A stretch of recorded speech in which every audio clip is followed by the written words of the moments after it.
In the last video, we understand what is sociology. Socio means society, and logy means to study. To study the society and their human relationship. It's called sociology. Simple. In this video, we understand modernity, social change in Europe, and emergence of sociology. So let's understand. तो वह first topic is what is modernity. अब imagine करो कि बहुत पुरानी मतलब बहुत पुराना टाइम इमेजिन कर लो आप. ठीक है. और उसको टू पार्ट में डिवाइड करो. जैसे मान लो कि बहुत लाइक पहले जॉइंट फैमिली में रहते थे लोग, राइट. और कोई मोबाइल नहीं होता था, कोई इंटरनेट नहीं होता था. ठीक है. गर्ल्स को स्कूल जाने नहीं दिया जाता था, right. People using bullock cart बैल वैल से लोग इधर उधर जाते थे, राइट. एक तो टाइम ये था. और एक आज का टाइम आप इमेजिन करो. आज अभी न्यूक्लियर फैमिली में है, लोग बस मोबाइल है, इंटरनेट है ना. अच्छा ट्रांसपोर्टेशन है. ठीक है. और everything. So what does it mean. इसका क्या मतलब, मैंने इसको क्यों बताया आपको. तो आप सो दैट आप कंपेयर कर पाओ कि old tradition moving to new tradition, उसमें क्या चेंजेस आ रहा है. चेंज क्या आ रहा है. Change in life style. अब सोचो ना, अभी की लाइफ स्टाइल और पुरानी लाइफ स्टाइल में कितना चेंज आ गया. Change in thinking. अभी लोग देखो, love marriage, arrange marriage, living relationship, ये सब की थिंकिंग में चेंज आ गया. Change in technology. आप 5G टेक्नोलॉजी यूज़ करने लगे, राइट. Change in education. हमारे टाइम पे ब्लैक बोर्ड या वाइट बोर्ड पे पढ़ाते थे, अभी देखो स्मार्ट टीवी पे पढ़ाई होती है, राइट. वाया ऑनलाइन लेक्चर्स से पढ़ाई होती है. तो these are the changes that happening. तो old tradition let the change of new tradition. It call modernity means this is what. तो modernity refer to the transformation of the traditional to the modern society. Understood. Driven by science. अभी मैंने आपको बताया change in the life style, thinking etcetera. तो change driven by life science, reason, industrialisation and individualism.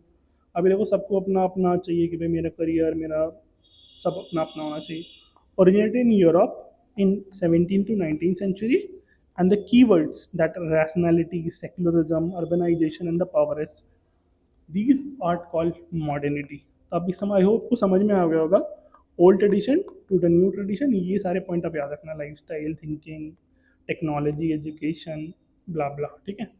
कुछ problem है, कोई doubt हो तो कमेंट करके बताना कि समझ में नहीं आया. ठीक है. अब ये देखते हैं कि फीचर ऑफ मॉडर्निटी क्या होती है, क्या क्या उसके खासियत होते हैं फीचर का मतलब. तो सबसे पहली चीज़ आती है कि उसमें रैशनैलिटी होती है, साइंटिफिक थिंकिंग होती है. मतलब अगर आपसे मैं बोलूँ कि लेट से मेरे घर का रास्ता ऐसे जाता है, ठीक है, और आगे से लेफ्ट मुड़ जाना है आपको.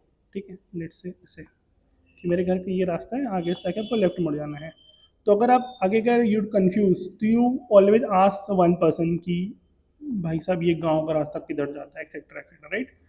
तो scientific thinking, secular world view, मतलब where all religions are respected. ठीक है. ये हो गया. Urban life, migration from the village. अभी क्या होता है कि लोग विलेजेस से अर्बन की तरफ मूव करते हैं for the better job, education. ठीक है. And lifestyle etcetera. Clear.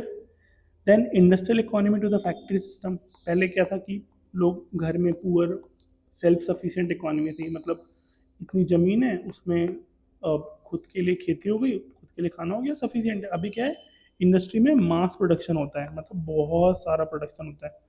Individual freedom and human right, मतलब आप किसी को मारोगे तो बोला मेरे पास human rights etcetera. And decline of monarchy, decline of monarchy in the feudalism. और फ्यूडलिज्म का क्या मतलब होता है, फ्यूडल लॉर्ड, जिसके पास बहुत सारी ज़मीन होता है, उनको पुराने टाइम में फ्यूडल लॉर्ड्स बोलते थे, right. They hold lots of land. And monarchy, clear. अभी क्या है, डेमोक्रेसी आ गया. तभी आप इंडिया में देखो, लोग किसी को कुछ भी बोल देते हैं, पीएम को हम कितनी गाली दे देते हैं, right. I hope feature of modernity आपको समझ में आया होगा. कुछ डाउट है तो just do let me know. अब देखते हैं कि major social change in Europe, कैसे कैसे यहाँ पे चेंजेस आए. तो यहाँ पे कैसे देखेंगे, इसको ऐसे चार पार्ट में डिवाइड कर लो. तो यहाँ पे इंडस्ट्रियल रेवोल्यूशन ले लो, फिर फ्रेंच रेवोल्यूशन ले लो, फिर देन इनलाइटमेंट पीरियड ले लो, and then change in society, ये ले लो. तो समझते हैं इंडस्ट्रियल से क्या हुआ, लिविंग कंडीशन चेंज हुई. ठीक है. फ्रेंच रेवोल्यूशन से क्या हुआ, थिंकिंग एबिलिटी चेंज हुई।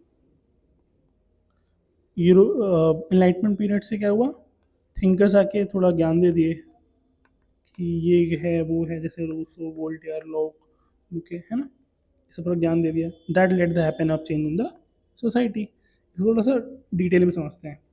तो अब इंडस्ट्रियल रेवोल्यूशन में से पहले क्या था, सेल्फ सफिशिएंट इकोनॉमी थी, लोग सेल्फ के लिए प्रिपेयर करते थे, जैसे लिमिटेड एडिशन में खेती करते थे एक्सेट्रा। रेवोल्यूशन के पास हुआ, मास प्रोडक्शन होने लगा। क्लियर। इसमें लेट्स से 2 रुपये मिलते रहे होंगे अगर पहले, तो अभी 1000 मिलने लगे। लिविंग कंडीशन पहले मान लो सिंपल थी, अभी देखो एम्प्लॉयमेंट ये सारी चीज़ें हो गई। तो राइज क्यों हुआ, राइज ऑफ मशीनरी की वजह से। फैक्ट्रीज आ गए तो ज़्यादा प्रोडक्शन होने लगा, और वेज बदल गया, पहले लेट से 2 रुपये मिलता था, अभी 1000 रुपये मिलने लगा, सिंपल।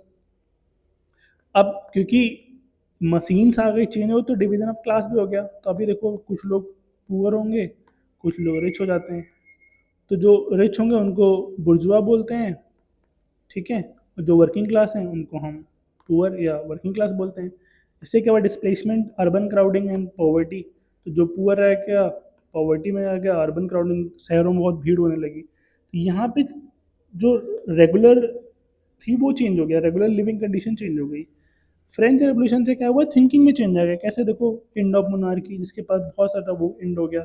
लिबर्टी, इक्वलिटी, फेटर्निटी की लोग बात करने लगे। राइज ऑफ डेमोक्रेसी आइडियल की नहीं, सब लोग बराबर हैं। This change and than thinking change. अब इसे आग में घी डालने वाला काम करते हैं ये। एनलाइटेंड वगैरह थिंकर बोले, रूसो, वोल्टेयर, जॉन लॉक, इन्होंने बोला कि रीजन्स पे हमें बात करनी चाहिए, हमें साइंस पे बात करनी चाहिए, हमें ह्यूमन प्रोग्रेस की बात करनी चाहिए। Then this change and that let the change in the society. इस कारण मेजर चेंजेस हुआ यूरोप के अंदर। क्लियर हो गया, आई होप ये क्लियर हो गया। अब जब इतना सारा चेंज हो रहा था, इतना सारा चेंज यूरोप में हो रहा था, तो we need to understand the society, है ना। अब सोसाइटी में इतना क्योस हो गया है कि वी नीड टू अंडरस्टैंड कि सोसाइटी प्रॉब्लम कैसे सॉल्व करेगी। Then then the need of sociology rise, कि अब हम सोशोलॉजी डिसिप्लिन आएगा, वो सोसाइटी को पढ़ेगा। तो उसने क्या पढ़ा, traditional way could not explain the new problem. तो जो नेचुरल साइंस के प्रॉब्लम थे उन्होंने एक्सप्लेन नहीं कर पाया कि सोसाइटी में से क्यों चेंज आ रहा है। Society was changing fast, poverty, alienation, crime, ये सब चीज़ें आने लगी। Poverty I think self explanatory है। एलियनेशन का मतलब होता है अकेलापन। एग्जाम्पल के तौर पर जैसे मान लो आप क्लास में 60 बच्चे पढ़ते हो, ठीक है, और आप सबका एक एक ग्रुप होता है, लेकिन कोई एक ऐसा बच्चा होता है जिसको कोई नहीं पूछता, तो वो क्लास से एलिनेट हो गया, मतलब अकेला हो गया। या घर में भी देख लो आप, मान लो 10 मेंबर की फैमिली है या 5 मेंबर की फैमिली है, तो सबसे का बात करते कोई एक खुद से ही एलिनेट फील करता है, एलिनेशन, ठीक है। या सोसाइटी में अगर आप एलिनेशन का मतलब समझोगे, तो जैसे मान लो जो अनटचेबिलिटी होती है, जैसे जो SC ST के कास्ट के लोग होते हैं, जो है ना, उनको लोग घर में अलाउ नहीं करते, ये चीज़ हो गई। People need scientific approach to study the society. तो उस टाइम पे लोग साइंटिफिक स्टडी सोच रहे थे कि सोसाइटी को पढ़ने के लिए। And that the let the emergence of sociology to study the modern social life. इसलिए सोशोलॉजी की नीड पड़ी। क्लियर हुआ। अब होता है इमरजेंस ऑफ सोशोलॉजी। अब नीड समझ में आ गई। डेवलप कैसे हुआ 19th century in Europe. Sociology क्यों है, response to modernity and change के कारण हुआ। Try to understand explain the social problem, जैसे पॉवर्टी, एलियनेशन, इन सब प्रॉब्लम को हम समझ रहे थे। अभी ये भाग रहा है, ठीक है। अब कुछ थिंकर होंगे, जैसे मैंने बताया ना आपको, ये है। तो यहाँ पे इंडस्ट्रियल रेवोल्यूशन हुआ, that led to the French revolution. फिर आग में घी डालने वाले थिंकर, ठीक है। तो थिंकर कौन कौन, देखो, थिंकिंग कॉन्ट्रीब्यूशन अगस्ट कॉम्टे, इन्होंने सोशोलॉजी का टर्म दे दिया, ठीक है। कार्ल मार्क्स आए, बोले क्लास कॉन्फ्लिक्ट होता है। डॉर्कहाइम आए, एमाइल डर्कहाइम, बोले सुसाइड, डिवीजन ऑफ लेबर, ये सब बता दिया। मार्क्स वेबर आए, बोले इंटरप्रेटेड सोशोलॉजी, ब्यूरोक्रेसी, हार्डवेयर, ये सब बता दिया। और हार्डवेयर स्पेंसर ने क्या बताया, evolution of sociology, social Darwinism, ये सब बड़े बड़े वही आग में घी डालने वाले काम करने लगे, ठीक है। अब कंक्लूजन पे आते हैं। तो मैंने आपको समझाया modernity that change Europe deeply, socially, politically and economically, ठीक है। This lane the gave birth of sociology. Sociology become a tool to scientifically study the society and guide progress, ठीक है। इसको एक सिंपली से समझ लेते हैं। पहले विलेज था, विलेज से सिटी लाइफ में आ गए। Earlier everyone in village follow tradition, now in city life is complex, fast, individual, sociology help to understand the new social reality. तो ये चीज़ हम सोसाइटी में पढ़ते हैं। क्लियर? आई थिंक आपको ये चीज़ें पूरी क्लियर हो गया, तो मैं आपको जस्ट एक क्विक बता देता हूँ। व्हाट इज मॉडर्निटी मैंने आपको बता दिया। फीचर ऑफ मॉडर्निटी क्या है ये समझ में आ गया आपको। कैसे कैसे चेंज हुआ, इंडस्ट्रियल रेवोल्यूशन, एनलाइटेंड पीरियड, ये सारी चीज़ें। क्यों सोशोलॉजी की नीड पड़ी? क्योंकि हमें सोसाइटी को स्टडी करना था। ठीक है। फिर वो सोसाइटी का जन्म हो गया, बर्थ हो गया। ठीक है। देन ये कुछ आगे की वाले थिंकर, फिर नटसेल, ये चीज़ें बातें हमने बात की। एंड ये मैंने आपको बता दिया, ये जो मैं अभी आपको बताते आ रहा था ये वही है, nothing else. And part two will coming soon for the next topic. उसमें हम sociology with other social sciences पढ़ेंगे, जिसमें हम ये कंपेयर करेंगे कि socio with history, socio with economy, ठीक है, socio with let's say psychology, इन सब से कंपैरिजन करेंगे। And follow crack code for more. If you want to cover the complete sociology, please comment and let me know. Thank you everyone for joining this. Bye bye, take care.